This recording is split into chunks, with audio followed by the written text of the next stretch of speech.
Where do you think most businesses go wrong about an approach to raising money? So I think there's really two or three things to unpack and really explore here. Number one is when you raise money and you take money from investors, if they are investing with you in a passive nature, meaning, you're doing the work, I'm giving you my money, and I expect to get a return on that money, that investment I'm making, you're in the securities industry. That's a very highly regulated industry with lots of rules, lots of regulations. And so a lot of people do things, so they get caught and, they get sued, or they get the regulatory agencies, the SEC or the state regulators coming after them.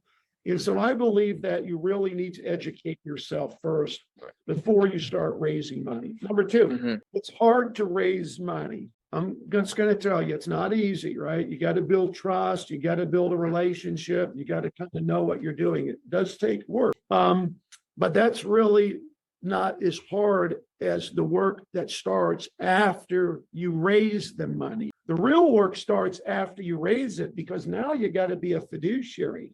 Now you got to do the things that you told that investor you were going to do and live up to those expectations.